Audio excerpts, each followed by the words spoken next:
c'est pour bien marquer mon encre. Et maintenant que c'est fait, venons-en aux promesses que je vous ai faites.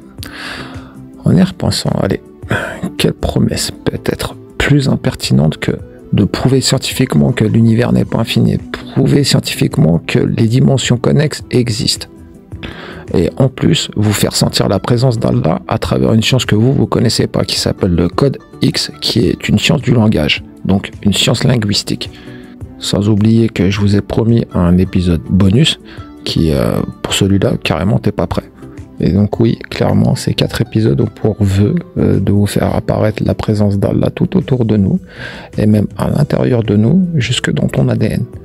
Mais bon, c'est clair que c'est impertinent comme challenge, je le reconnais.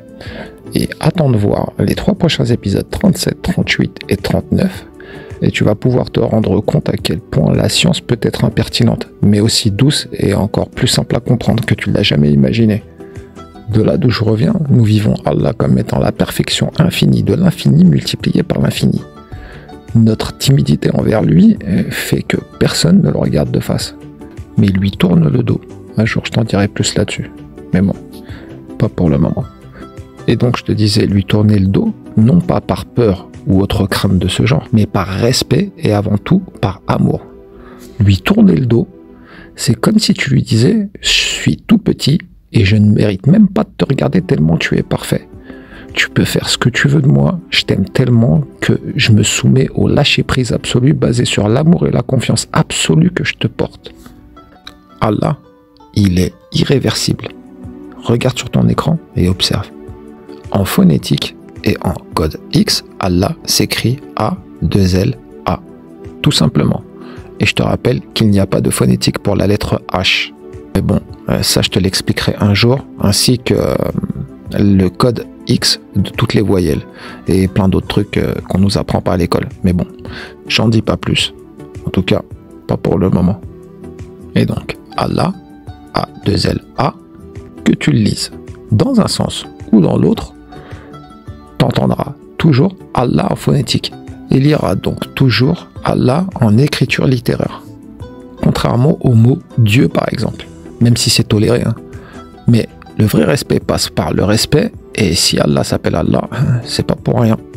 Et c'est pas pour le fait qu'il ne soit pas réversible littérairement ou phonétiquement. Un jour je te dirai pourquoi Allah s'appelle Allah. Mais bon, j'en dis pas plus.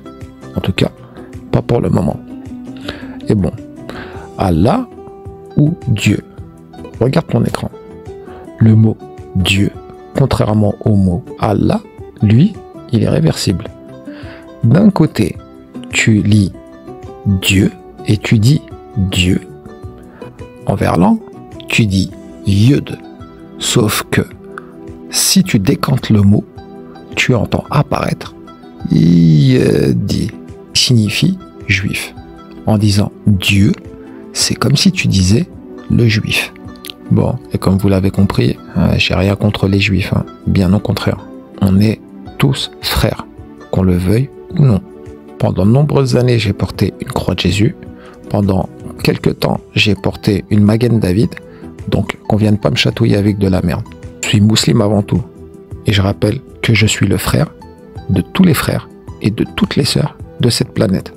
Et bon, pour en revenir à ce que je disais, Allah, je te l'ai déjà dit, Allah, c'est pas une religion, c'est tout ce qui se trouve au-dessus de toutes les religions.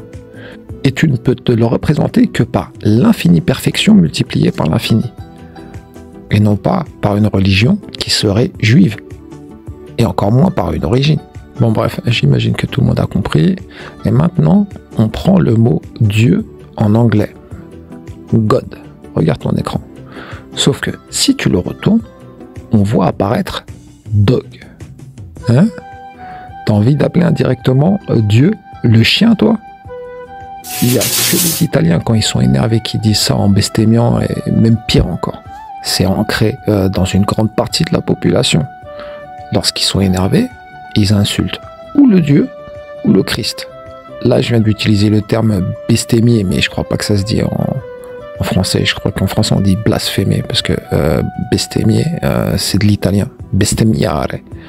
Ah, et tiens, en parlant d'italien, je vous salue du premier au dernier. L'Italie, c'est chez moi. Vi saluto tutti dal primo all'ultimo. L'Italia è casa mia. So della Sicilia e di Roma. A buon sentitore vi saluto. Addio piacendo. Et donc, on en revient à notre code X. Et là, on va prendre Dieu en italien, qui se dit Dio. D-I-O.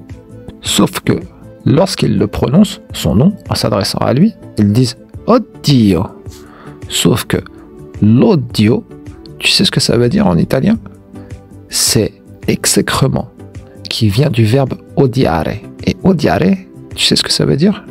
Ça veut pas dire adorer, ça veut dire détester. Je te fais un exemple. Je m'adresse à Dieu. Oddio. Maintenant, je veux dire je déteste.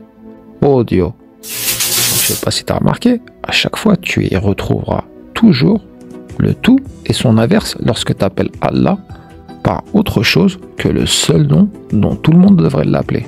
Mais bon, même moi, hein, je dis Dieu. Donc, comme je te l'ai dit, hein, c'est toléré. Là, je te montre juste les choses. Parce que quand je te dis que c'est toléré, hein, c'est pour la raison toute simple que seule l'intention compte. Mais bon, Allah, je préfère l'appeler Allah. Comme ça, c'est plus simple. Et comme je te l'ai dit, hein, t'en sauras beaucoup plus et tu comprendras pourquoi Allah s'appelle Allah. Mais bon, pas pour le moment.